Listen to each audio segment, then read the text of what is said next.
සුබදෑසනක් ප්‍රාර්ථනා කරන ඔබ සියලු දෙනාටම බොහොම සුවිශේෂී දවසක අපි අද සිටින්නේ. විශේෂයෙන්ම ජනාධිපතිතුමන් පසුගිය වර්ෂයේ ජනාධිපතිවරණයෙන් පසු නොවැම්බර් 10 වෙනිදාම ජනාධිපතිවරණයෙන් පසු ශ්‍රී ලංකාවේ ජනාධිපතිවරයා බවට පත් වෙනවා 69 ලක්ෂයකට ආසන්න වුණු දැවැන්ත මැතිවරණයකදී ලබා ගන්න ඡන්ද ප්‍රමාණයත් සමග. ඉන්පසු ශ්‍රී ලංකාව පිළිබඳ බොහොම ලොකු බලාපොරොත්තුවක් සහිතව සෞභාග්‍ය දැක්ම ක්‍රියාවේ යෙදවීම පිළිබඳ කතිකාව ආරම්භ කෙරෙනවා. ඒ අනුව රට වසරකින් පසු තිබෙන්නේ කොතනද කියන කාරණය පිළිබඳව අපි අද කතා කරනවා. ඒ හා සමානවම මෙවර ජනාධිපතිතුමන්ගේ පළමු අයවැය මෙවර ඉදිරිපත් කිරීමට නියමිතව තිබෙනවා. ඊට අදාළ වුණු අයවැය විවාදය සහ ඒ වගේම අයවැය තුන්වන වර ඡන්ද විමසීම සම්බන්ධයෙන් ඉදිරියේදී දෙසැම්බර් 10 වෙනිදා දක්වා මේ ගමන් කරනවා. දෙසැම්බර් 10 වෙනිදා අයවැය තිවන වර කියවීමේ ඡන්ද විමසීම තියෙනවා. ඒ අනුව නොවැම්බර් 23 සිට දෙසැම්බර් 10 දක්වා කාලය තුලදී අයවැය තෙවන වර කියවීමේ විවාදයත් ඒ වගේම දෙවන වර කියවීම නොවැම්බර් 18 වෙනිදා සිට 21 වෙනිදා දක්වා කාලයත් ඒ වගේම නොවැම්බර් 21 පස්වරු ඡන්ද විමසීම දෙවන වර කියවීමට අදාළව පවත්වීමට නියමිතයි. හැබැයි මේ අයවැය කුමන කාරණා මත පදනම් වූවද්ද සෞභාග්‍ය දැක්ම ඒ ආකාරයෙන්ම ක්‍රියාත්මක කළ හැකිද? ඒ හා සමානවම මේ මොහොතේ පවතින ගෝලීය වසංගතය තුළ ආර්ථිකය කොතනටද ගමන් කරන්නේ? ඒ වගේම ඍණ 1.6ක පමණ ආර්ථික වර්ධන වේගයක ඍණ තත්ත්වයක පවතින්නේ. කුමක්ද වැඩපිළිවෙල? ඒ වෙනුවෙන් කතා කරන්න වර්තමානයේ සිටින උචිතම සුදුසුම පාර්ශවය අපි කැඳවා ගත අද දවසේදී උදෑසන විශ්වවිද්‍යාල පද්ධතිය තුල ආර්ථික විද්‍යාව තුල එතුමන් දැවැන්ත භූමිකාවක් සිදු කරන කොළඹ විශ්වවිද්‍යාලය තුලදී වර්තමානයේදී ශ්‍රී ලංකා පාර්ලිමේන්තුව නියෝජනය කරන තැනට පැමිණෙනවා. යන ජ්‍යෙෂ්ඨ මහාචාර්යතුමන් පාර්ලිමේන්තු මන්ත්‍රී රංජිත් බණ්ඩාරමැතිතුමන්ට අපි ආරාධනා කරා. ආයුබෝවන්. සුබදෑසනක් බොහොම ගෞරවයෙන් පිළිගන්නවා. ගෙවුණු අවුරුද්ද පිළිබඳ සතුටුද? මොකද දැන් විපක්ෂයේ පැත්තෙන් යම් ආකාරයෙන් තියෙනවා මේ පැවතිච්ච කාරණා ඉෂ්ට කරගන්න බැරි වුණා. තිබුණට වැඩිය ප්‍රතිරූපේ විනාශ වුණා. මේ තිබ්බ ප්‍රතිරූපේ නෙමෙයි දැන් තියෙන්නේ. එහෙම චෝදනා එල්ල කරන්න පුළුවන්ද? නැත්නම් ගෙවුණු අවුරුද්ද සාර්ථකද? මම හිතන්නේ චාමර විපක්ෂය නගන චෝදනා පිළිබඳව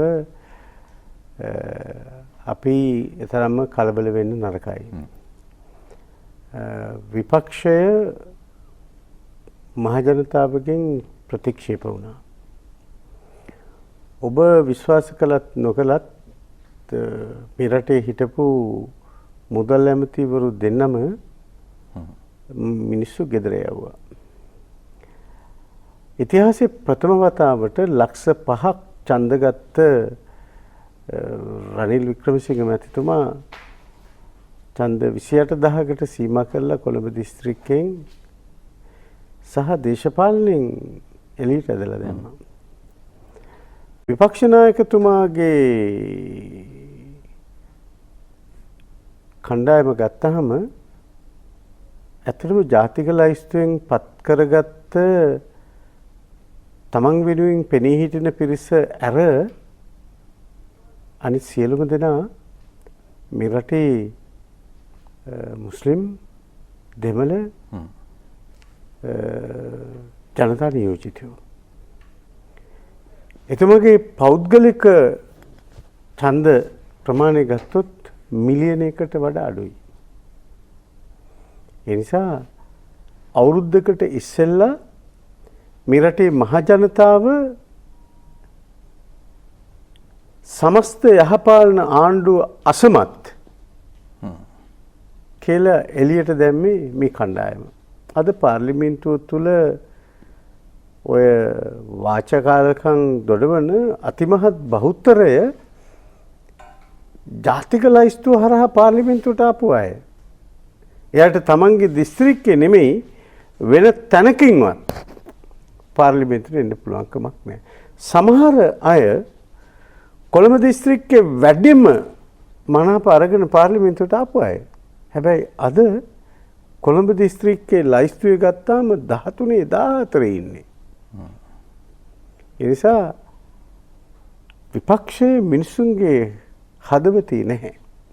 හැබැයි අමතක කරන්න එපා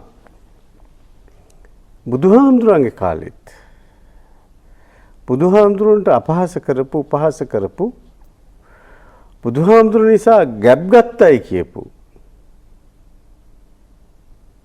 ද්වේෂයෙන් කටයුතු කරන පිරිස් හිටියා.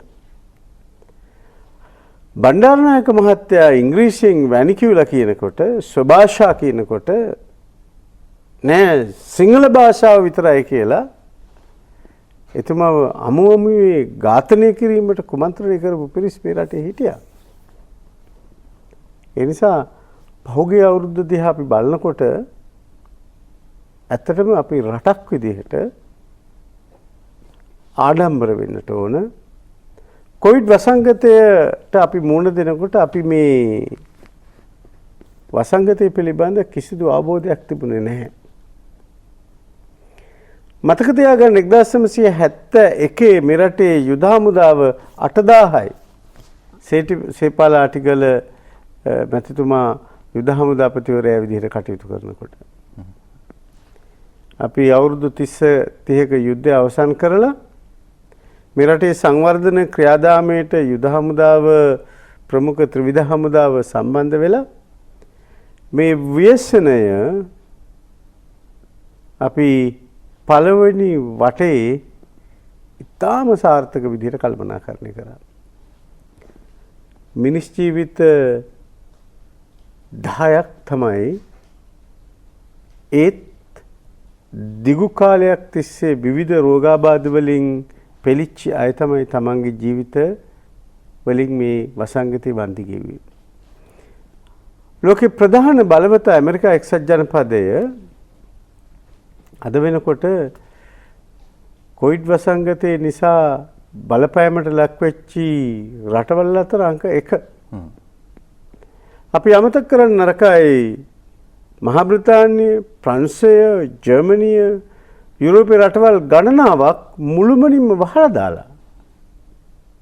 ඒ නිසා අපි මේ රටේ මහ ජනතාවගේ ජීවිත ආරක්ෂා කරා පමණක් නෙමෙයි අපිට බාර දීපු අර හිස් බෙලෙක්කේ ආර්ථිකය අපි ඊටාම ක්‍රමවත් ආකාරයට කළමනාකරණය කරමින් පවතිනවා. අද බැංකුව පොලි අනුපාතකයේ අවුරුදු 15කට පස්සේ තනි ඉලක්කමට ඇවිල්ලා තියෙනවා. එතකොට මට ලයිස්තුවක් කියන්න පුළුවන් මොනවද මේ අවුරුද්දේ අපි කළේ කියලා. ඒ නිසා විපක්ෂය අසමත් ඒගොල්ලන් පහුගිය අවුරුදු 5 තුළ ඒ කළ දේ පමණයි අද කරන්නේ. සමාජ මාධ්‍ය පාවිච්චි කරලා පින්තූර එඩිට් කරලා මිනිස්සුන්ගේ කීර්තිනාමයට හානි කරලා මානසිකව විකෘති පිරිස් මේකට සම්බන්ධ කරගෙන මේ කරන ව්‍යායාමයේ මම හිතනවා මේ රටේ මහ ජනතාව ප්‍රතික්ෂේප කරන ආකාරය අපිට දැක බලා ගන්න පුළුවන් එළඹෙන මැතිවරණයකදී. දැන් සෞභාග්‍ය දැක්ම අනුව මේ වර්ෂය ඇතුළතදී ඉෂ්ට කරන්නට කෙටි කාලීනව සහ දිගු කාලීනව සකස් කරගත්ත බලාපොරොත්තු අරමුණු තිබුණා. ඒ දේවල් ඉෂ්ට කරගන්න පුළුවන් වුණාද කියන කාරණේ මම අහන්නේ නැහැ. මොකද මේ වසංගතයක් පැවතිච්ච සත්වය නිසා. මේ සෞභාග්‍ය දැක්මේ පොරොන්දු වුණු යෝජනා ඉදිරියට ඉෂ්ට කරනවද නැත්නම් වෙනත්ම වැඩපිළිවෙලකට යනවද ඉදිරියට? සම්පූර්ණයෙන්ම සෞභාග්‍ය දැක්ම ක්‍රියාවට නැංවීම තමයි අතිගරු ජනාධිපතිතුමන්ගේ මූලික පරමාර්ථය. එතුමා මම දකින්නේ නෝ නොන්සන් කෙනෙක් විදිහට. ඒ කියන්නේ එතුමා මේ වැඩ කරන කෙනෙක් මිසක්කා මේ නිකන් අනිත් දේවල් පිළිබඳව කලබල වෙන කෙනෙක් නෙමෙයි. එතුමා වැඩ කරලා පෙන්නලා තියෙන කෙනෙක්. එතුමා මේ ශේස්ත්‍රයේ චාරිකා කරන කෙනෙක්. එතුමා මේ කවුරු හරි කියන එකක් අහලා කටයුතු කරන කෙනෙක් නෙමෙයි. ඒස සෞභාග්‍ය දැක්ම පිළියෙල කරනකොට අපි දැක්කා මම තප්පර කිහිපයක් දෙන්න අපි ඉක්මනින් වෙලාව බලන්නේ.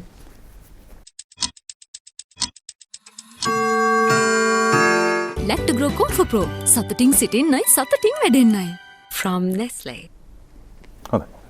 සෞභාග්‍ය දැක්ම පිළියෙල කරන වෙලාවේ එතුමා දැක්කා මිරටේ කඩිනමින් විසඳාගත යුතු ප්‍රශ්න 4ක් තියෙනවා. පළවෙනි ප්‍රශ්නේ තමයි මෙරටේ ජාතික ආරක්ෂාව. චාමර හොඳින්ම දන්නවා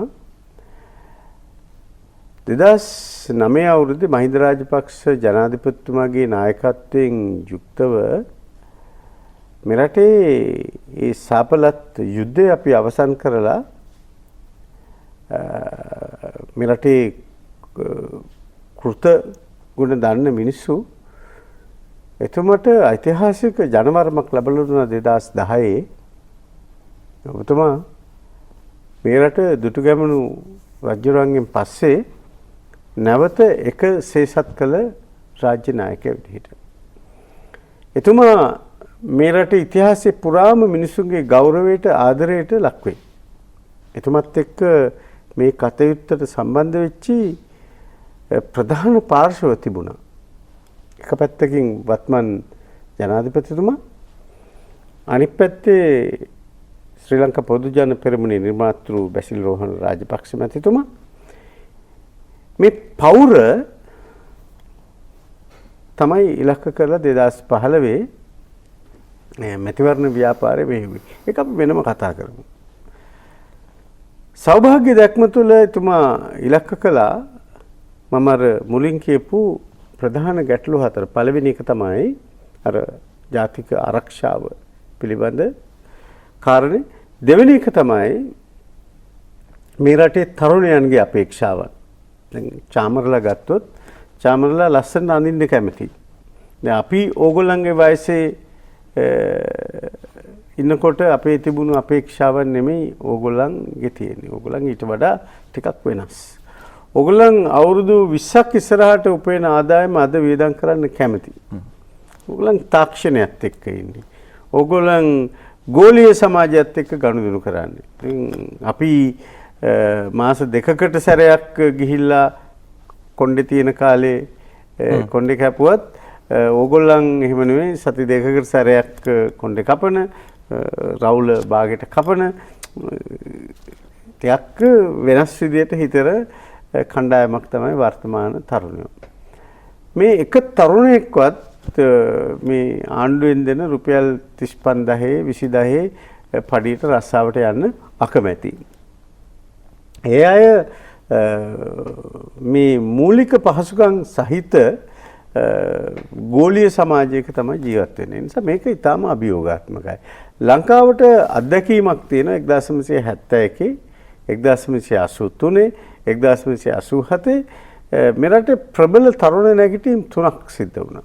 එතකොට තරුණයෝ දහස් ගාණක් තමන්ගේ ජීවිත පරිත්‍යාග කරා ආණ්ඩුව වලට පුළුවන්කම තිබුණේ නැහැ අපේ අපේක්ෂාවන් ඉෂ්ට කරන්න කියලා. ඒ නිසා ගෝඨාභය රාජපක්ෂ ජනාධිපතිතුමා කල්පනා කරා ජනාධිපති අපේක්ෂකයා විදිහට මේ රටේ තරුණයන්ගේ අපේක්ෂාවන් ඉෂ්ට කිරීම මගේ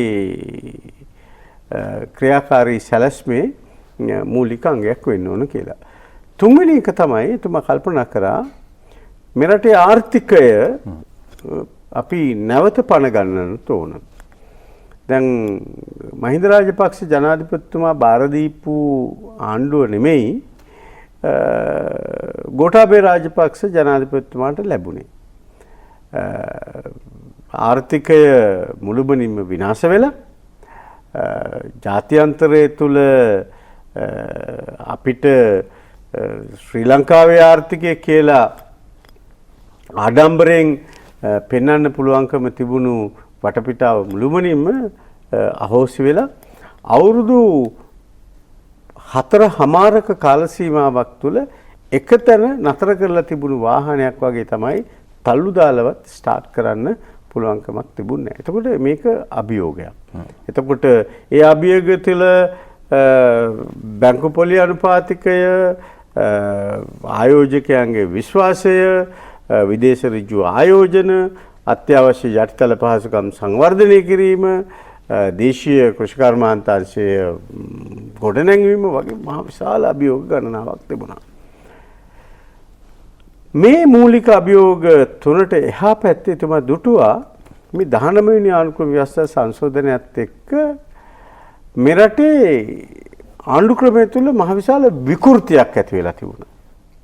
දැන් හිටපු ජනාධිපති මෛත්‍රීපාල සිරිසේන මැතිතුමාට අනුව මේක මේ කඳසුන් මේ හිසසුන් කඳක් වගේ.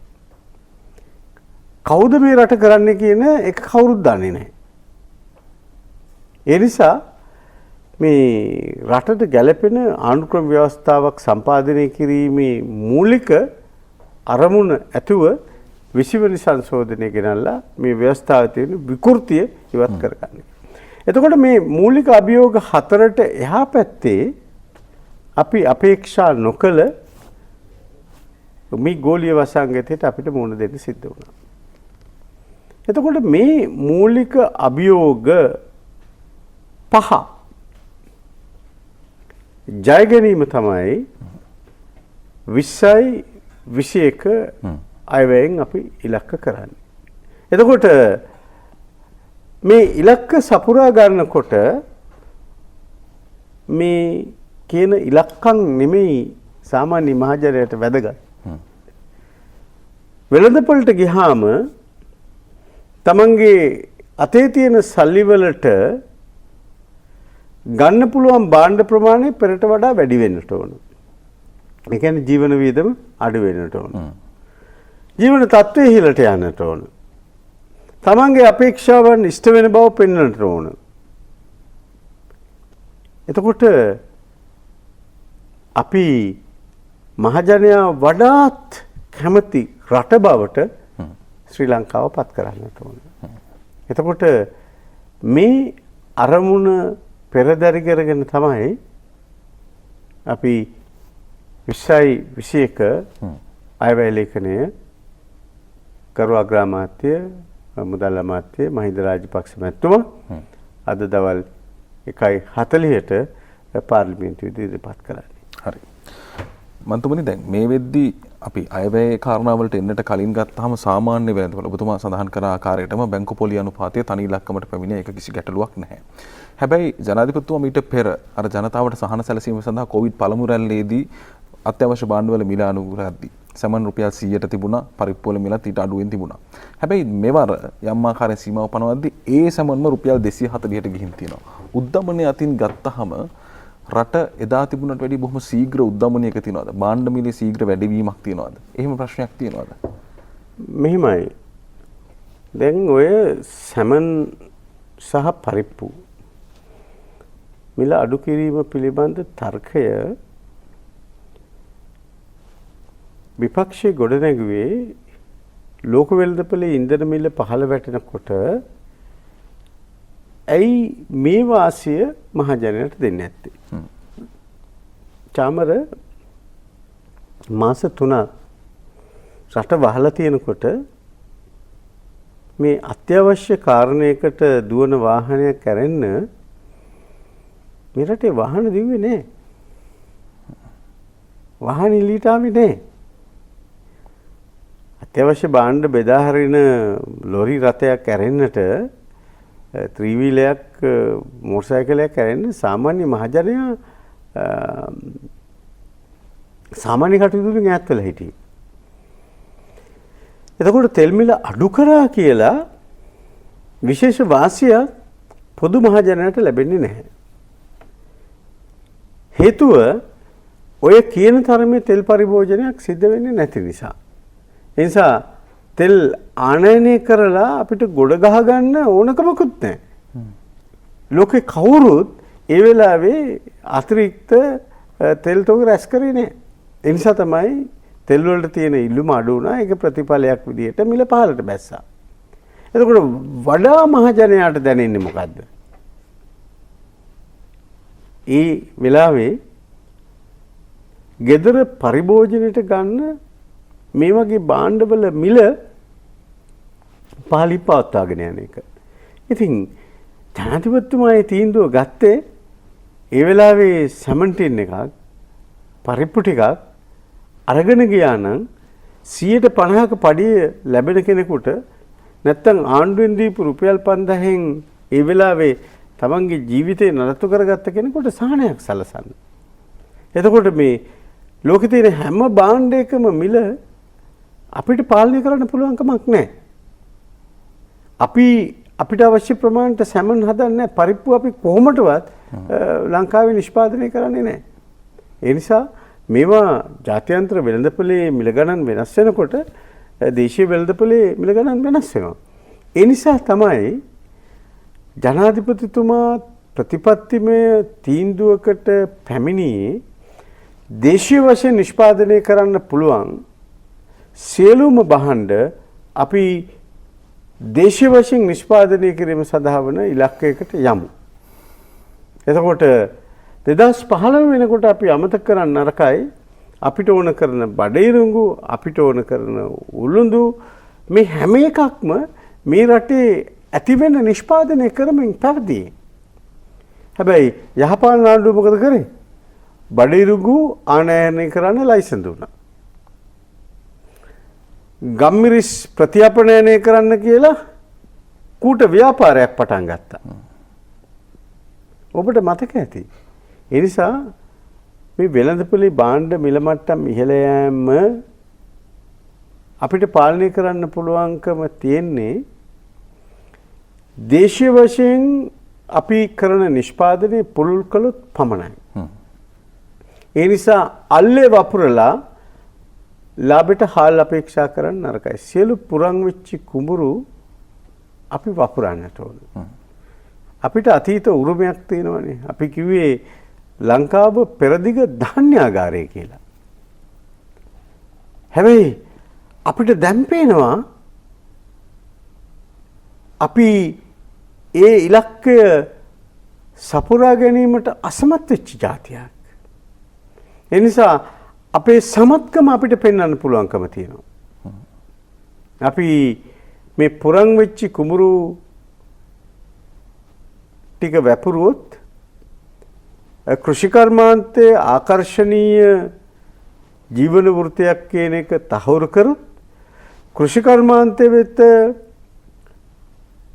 වැඩියෙන් තරුණ පිරිස ආකර්ෂණය කරගත්තොත් කෘෂිකර්මාන්තය සඳහා නවීන තාක්ෂණය අපි පාවිච්චි කරොත් කෘෂිකාර්මික වෙළඳපොළ නිෂ්පාදන සඳහා සාධාරණ මිලක් අපි රට තුළ තහවුරු කළොත් කෘෂිකාර්මික භාණ්ඩ ප්‍රවාහනය සඳහා මීට වඩා ක්‍රමවත් වැඩපිළිවෙලක් අපි අනුගමනය කළොත් මේ රටේ භාණ්ඩ හා සේවා මිල මට්ටම් පහළ යෑම කාටවත් නතර කරන්න පුළුවන් කමක් නැහැ. හොඳයි. දැන් මන්තුමනි රජය ගත තීන්දුව කිහිපයක් පිළිබඳ යම් යම් කතිකාවන් තිබෙනවා. ප්‍රථමයෙන් වැඩබද්ද උපයන විට බද්ද ගෙවීම අඩු කිරීම තුලින් ඉදිරි වර්ෂයේ සඳහා රජයට හිමිවීමට තිබූ ට්‍රිලියනයකට ආසන්න වූ රාජ්‍ය ආදායම අහිමි කරගත්ත කියන කතාව තියෙනවා. ඊට අමතරව ආනයන සීමා කිරීම ඇතුළතදී කහ උදාහරණයක් විදිහට වර්තමාන වෙළඳපොළ තුල විකෘතියක් ඇති වෙලා තියෙනවා සහ වාහන ආනයනයේ සීමා කිරීම තුලත් වාහන ආනයන වෙළඳපොළ තුලත් විකෘතියක් ඇති වෙලා තියෙන කාරණේ කියවෙනවා. ගත්ත ආර්ථිකය සම්බන්ධ තීන්දුව తీරන වලින් යම් ආකාරයෙන් විකෘති ප්‍රතිඵල ඇති වුණාද? නෑ මෙහෙමයි. දැන් සමහර තීන්දුව తీරන අපි කැමති වුණත් අකමැති වුණත් අපි ගත යුතුව තිබුණු තීරණ. දැන් මම උදාහරණයක් විදිහට කියන්නම්. අපිට පුළුවන්කම තියෙද්දී අපි පුළුවන් කියලා ඔප්පු කරලා තිබියදී ඇයි අපි මේ අවස්ථාව දේශීය ගොවියට ලබා දෙන්නේ නැත්තේ? දැන් විනිෂ්පාදනය ලාභදායී නොවේ නම් අපි ගොවිපළ විවිධාංගීකරණය කිරීමකට යා යුතු වෙනවා. එතකොට ගොවිපළ විවිධාංගීකරණය කරනවා කියලා කියන්නේ සාම්ප්‍රදායික වගාවන් වලට අතිරේක භෝග වගාවන් වලට ගොවියා පොළඹවනවා. එතකොට තමයි ඔහුට කෘෂිකර්මාන්තයේ ආකර්ෂණීය එකක් වෙන්නේ. එතකොට මොනවද මේ අතිරේක භෝග? බඩිරුඟු වෙන්න පුළුවන්, මුදු වෙන්න පුළුවන්, කහ වෙන්න පුළුවන්. එතකොට ආණ්ඩුවක් පවතින්නේ මොකටද? ආණ්ඩුවක් පවතින්නේ මේ කියන ආවරණය ලබා දෙන්න. දැන් ඉදිරි මාස 4-5 ඇතුළත අපේ රටට අවශ්‍ය කරන කහ රට තුළ නිෂ්පාදනය වෙයි. හොඳයි. මට සමාවෙලා තප්පර කිහිපයක්. පාර්ලිමේන්තු මන්ත්‍රී මහාචාර්ය රංජිත් බණ්ඩාරමැතිතුමන් සමගින් අපි කතා කරමින් හිටියේ රජයේගත් සමහර තීන්දුව తీරන ආර්ථිකයේ වෙළඳපොළ තුළ විකෘතිතා ඇති කළාද කියන කාරණේ කතා කරන විශේෂයෙන්ම කහ ප්‍රශ්නයේ තියෙනවා. ඒ වගේම වාහන වෙළඳපොළ සම්බන්ධයෙන් තියෙනවා සහ ගත්ත වැඩබදු සම්බන්ධයෙන් තීරණය, ඒ වගේම උපයන විට ගෙවීම සම්බන්ධ තීරණය මේවා නිසා රජයේ ආදායම අහිමි වුණාද කියන කාරණේ පිළිබඳව අපි කතා කරමින් හිටියේ. ඔව් මම කතා කරමින් හිටියේ කහ ගැන. ඉතින් මාස 5-6 ඇතුළත අපිට පුළුවන්කම තියෙයි මේ කහවලට ස්ථිරසාර විසඳුමක් වෙන්න. දැන් මෙහෙම මාකට් එක ඇතුලේ මැනිපියුලේට් කරන එක හැමදාම කරන්නේ. දැන් උදාහරණයක් විදිහට සමහර වෙළඳ දැන්වීම් වල කියනවා මේක විටමින් C, D, E තියෙනවා කියලා. හැබැයි කවුද දන්නේ? ඒ නිසා දැන් අපි කියනවා මේක කහ මේක කොහොඹ කවුද දන්නේ? ඒ නිසා දැන් මේ අපි වෙළඳපොලේ ඒ යම් යම් අය කරන සමහර මගඩි පිළිබඳව එච්චර කලබල වෙන්න නරකයි. දැන් දෙවනි ලෝක යුද්ධ වෙලාවේ යුද්ධයට අතිරේකව මුළු ලෝකෙම ප්‍රතික්ෂේප කරන හිට්ලර් මොකද කරේ?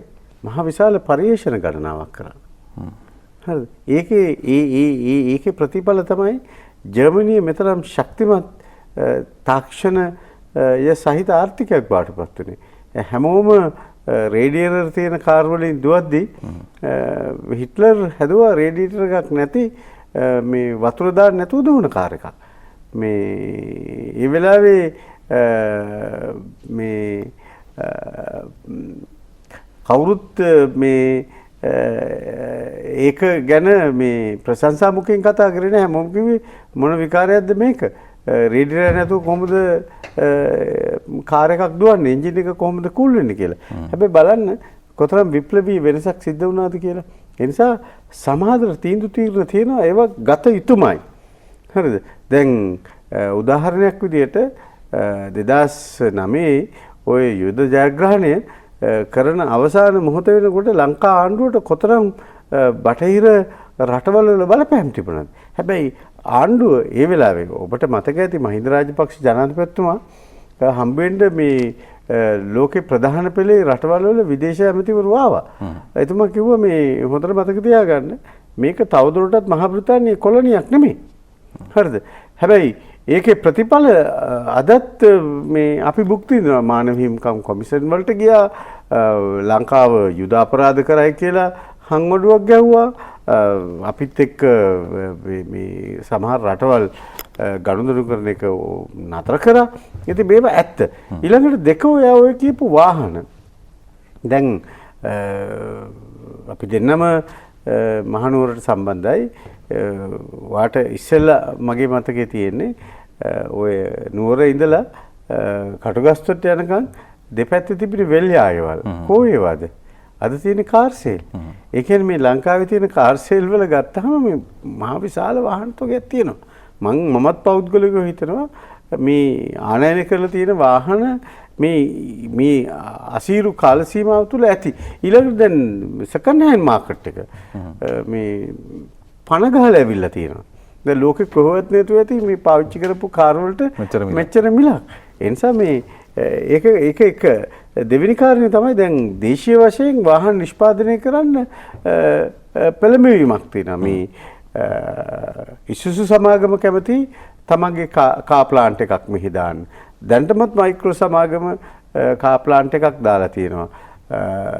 ওই විදිහට සමහර වෙලාවට මේක අවස්ථාව කරලා දේශීය වෙළඳපොලේ වාහන එකලස් කරන්න, වාහන නිෂ්පාදනය කරන්න ආයෝජක පෙළඹෙන්න පුළුවන්. ඊළඟට ආණ්ඩුව ප්‍රතිපත්තිමය තීරණයක් කරන් තියෙනවා මේ කෘෂිකාර්මික කටයුතු වලට ප්‍රවාහනයේට කර්මාන්තංශයට අවශ්‍ය කරන වාහනයනේ ආනයනය කිරීම සම්බන්ධයෙන් කිසිම තහංචියක් නැහැ. දැන් ওই වාහන ආනයනය කරන්න එපයි කියලා කියන්නේ මේ දැන් හිතන්නකෝ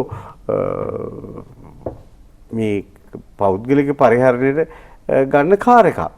අපිට රට අර්බුදයක පවතිනකොට ලෝකයේ අර්බුදයක පවතිනකොට සමහර දේවල් පස්සට දාන්න සිද්ධ වෙනවා. ඒ නිසා තුන්වෙනි එක තමයි ඔබ ඔය කියපු මේ බදු. දැන් පහුගිය යහපාලන ආණ්ඩුව ට්‍රිලියනයකින් රටේ බදු ආදායම වැඩි කරගත්තා. හැබැයි රටේ ආර්ථිකයට මොකද වුනේ? 5.7ක තිබුණු ආර්ථික වර්ධන වේගය 2.9ට පල්ලෙහාට බැස්සා. විශාල පිරිසකට රැකියාවල් අහිමි වුණා. සමෘද්ධිලාභීන් ප්‍රමාණය ලක්ෂ 6කින් වැඩි වුණා. රටේ දුප්පත්කම, විරැකියාව, මන්දපෝෂණය, ආදායම් ව්‍යාප්ති විෂමතාව පුළුල් වුණා. ඒ නිසා දැන් බදු අය කරලා රට දියුණු කරන්න පුළුවන් නම් ඒ අවුරුදු 4මාරේ ඒක කරන්න තිබුණා. අපේ ආණ්ඩුව කරේ ඊට හාත්පසින් වෙනස් එකක්. අපි මේ බදු සංශෝධන හරහා උත්සාහ කළේ රජයට ආදායම අහිමි වෙන බව ඇත්ත. හැබැයි බදු පදනම පුළුල් කරගන්නට පුළුවන්කම තියෙනවා. වැඩිපුරුසක් නිෂ්පාදන කටයුතු සම්බන්ධ කර ගැනීම හරහා. මේක චාමර මේකට මේ ආර්ථික විද්‍යාවේ තියෙනවා එක්තරා න්‍යායක් බිග් පුෂ් තියරි කියලා. එතකොට රටක් නිසල්මනේ එකතැන පල්වෙමින් පවතිනකොට ඒ රට ඉස්සරහට ගන්න ඕන නම් මේ විදිහේ දිරිගැන්වීම් කළ යුතු වෙනවා. දැන් අපි යමුකෝ 1930 ගණන් වල ඇතිවෙච්ච ලෝක පරිහානිය වෙලාවේ මේකට උත්තරයක් තිබුණේ නැහැ.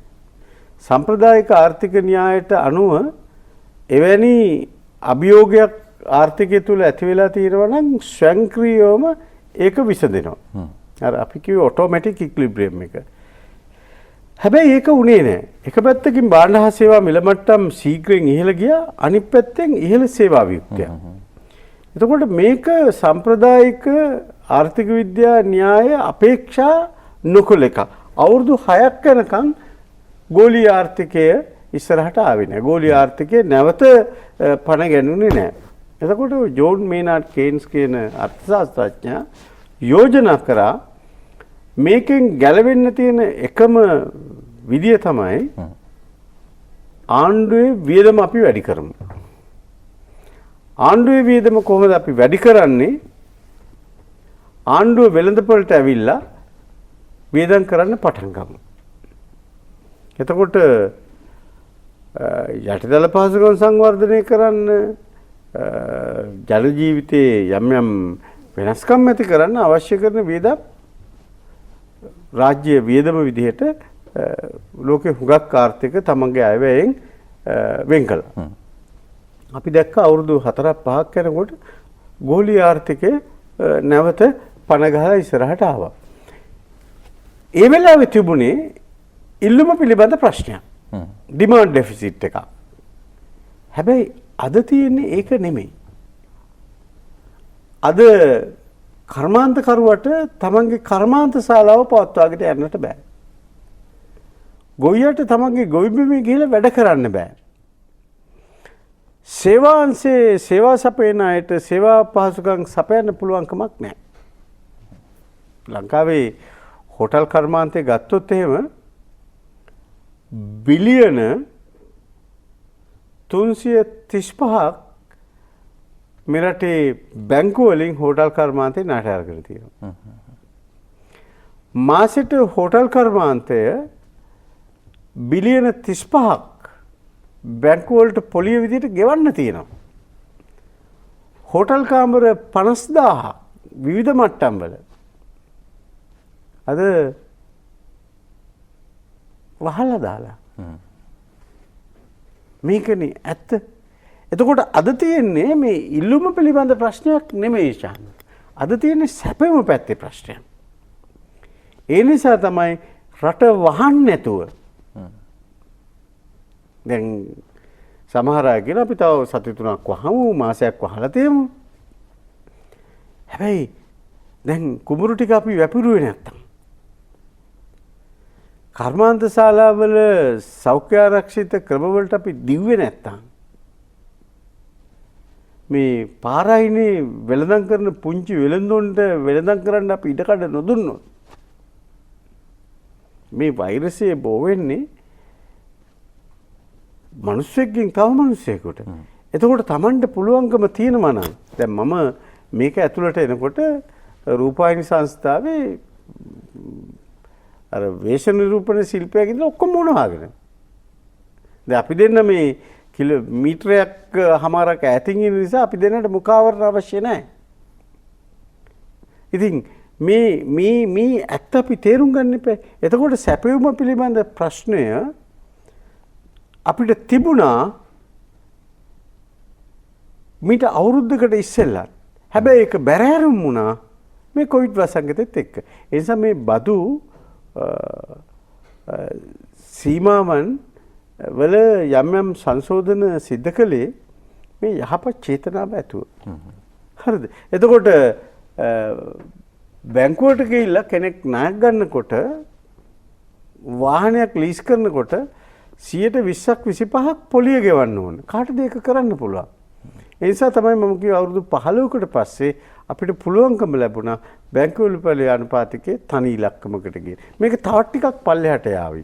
දැන් වසංගතයේ වෙලාවේ ශ්‍රී ලංකා මහ බැංකුව කාරක ප්‍රාග්ධන අවශ්‍යතාවය සඳහා 104 පොලියට බැංකු වලට ණය දෙන්න අවශ්‍ය කරන මුදල් අමතක කරන්න එපා බිලියන 150ක් දුන්නා. ඊළඟට වාණිජ්‍ය බැංකුවල මහ බැංකුවේ තැන්පත් කළ යුතු සංචිත ප්‍රමාණය අඩු කරලා ඒගොල්ලන්ට තව රුපියල් බිලියන 150ක් වාණිජ්‍යාංශයට ණය පහසුකම් සපයන්න අවශ්‍ය කරන පසුබිම නිර්මාණය කළා. ඒ නිසා අපි අපේක්ෂා සහගතව 2021 අවුරුද්ද දිහා බලමු මෙරටේ ආර්ථිකයේ තීරණාත්මක වෙනසක් අපිට ඇති කරගන්න පුළුවන්කම ලැබෙයි. හොඳයි. මෙවර අයවැය අද දවසේදී ඉදිරිපත් වෙයි. ඊට පස්සෙන් මහාචාර්යතුමනි යහපාලන ආණ්ඩුව උන්ගේ අයවැය තුළදී විශේෂයෙන් මුලින්ම ගෙනාවා නීල හරිත අයවැයක් කියන කාරණේ. ඉන් පස්සේ එන්ටර්ප්‍රයිස් ශ්‍රී ලංකා කියන සංකල්පය උන්ගේ පදනම් බවට පත් වුණේ. මෙවර අයවැය ගෝඨාභය රාජපක්ෂ ජනාධිපතිතුමන්ගේ පළමු අයවැය. මොකද්ද පදනම මොකද්ද බලාපොරොත්තු වෙන්නේ?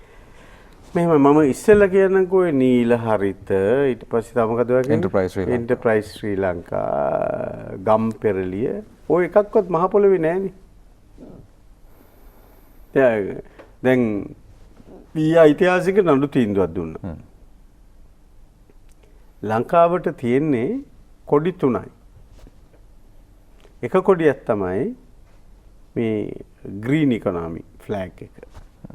දැන් මේ කොළඹ තියෙන ලස්සන තියෙන්නේ මේ කොළඹ තියෙන පිටණි කොළඹ තියෙන අර කුඩා වැව් සහ මේ කොළපාට ගස් කොළන් නිසා. හොඳයි. මට තප්පර කිහිපයක් දෙන්න අපි.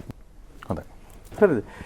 දෙවෙනි කොටිය තමයි මේ අපේ සංස්කෘතික උරුමය. තුන්වෙනි කොටිය තමයි මේ බහුවාර්ගික පදනම. එතකොට මේ කොඩි තුන තමයි අපි අරගෙන මේ රට ඉස්සරහට අරගෙන යන්නට ඕනේ. එහෙම නැතුව ওই විදිහට දැන් උදාහරණයක් විදිහට ගත්තාම යහපාලන ආණ්ඩුව ජාතික රක්ෂණ සංස්ථාවේ ඉඳලා ලොතරැයි මණ්ඩලයේ ඉඳලා මහජන බැංකුවේ ඉඳලා මේ හැම එකම බ්‍රෑන්ඩ් කරානේ. මතකද? බිලියන් ගාණක් වියදම් කරලා මේවා රීබ්‍රෑන්ඩ් කරා. දැන් ඔබ දකින්න ඇති දිවයිනේ 4 දිබ්බහගේ ගහලා තිබුණා මේ ගෑස් විකුණන විදිය. අම්මා වරුණේ කියලා මතකද මන් දන්නේ. හරිද? අර ශ්‍රී ලංකා රක්ෂණ සංස්ථාවේ තිබුණු සම්පූර්ණ මේ බ්‍රෑන්ඩින් වෙනස් කරලා වෙන විදියකට ආවා. මහජන බැංකුවෙත් එහෙමයි. එතකොට මේවා මේ වෙන ව්‍යාපාර. ඒ වගේ තමයි ওই දීපු නීල හරිත මේ එන්ටර්ප්‍රයිස් ඉන් ශ්‍රී ලංකා හොඳම පාසල ළඟම පාසල හොඳම පාසල අධ්‍යාපන ඇමතුමත් මිනිස්සු ගෙදර යවුවනේ. ඒ වගේ ඔක්කොම මේ බ්‍රෑන්ඩ්ස්. ඒගොල්ලෝ මේ කල්පනා කරා මේ ලෝකේ අනිත් මිනිස්සු අන්දයි. ඒ නිසා අපි සද්ද දාලා මේක කරමු කියලා. හැබැයි මේ එකක්වත් පහපොළෙත් නැහැ. හැබැයි අපි මේ ව්‍යසනයත් එක්ක පහුගිය අවුරුද්දක කාල සීමාව තුළ අපි කරපු වැඩ මට පුළුවන් චාමර වාට ලයිස්තුවක් දෙන්න. මං ගාව ලයිස්තුවක් තියෙනවා කියන්න. මේ රටේ මහජනයා දන්නවා.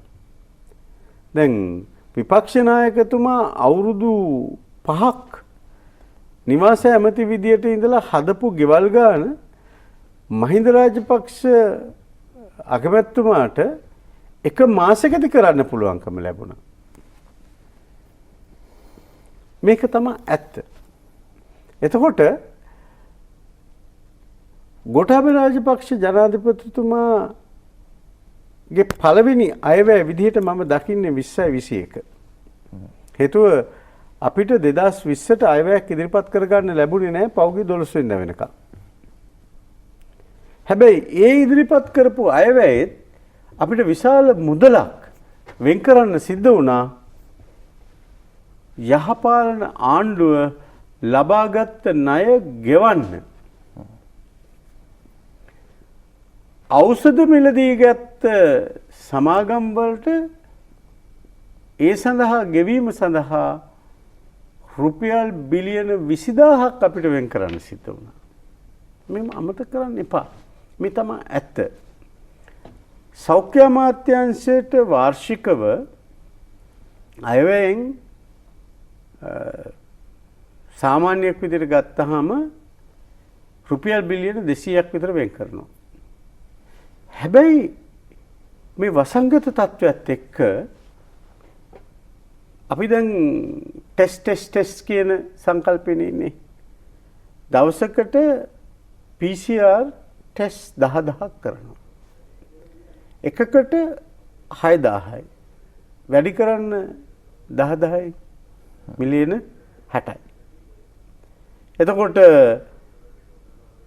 අපි මේක මාස 3ක් කරොත් මාස 6ක් කරොත් කොච්චර අතිරේක පිරිවැයක් අපිට දරන්න වෙනවද? ඊළඟට දැනටමත් ජනගහනයෙන් 120කට මේ ප්‍රතිශක්තිකරණ එන්නත අපි ඇනවුම් කළා තියෙන්නේ. දැන් අපි පහළ මැදි ආදායම් ලබන රටක්නේ.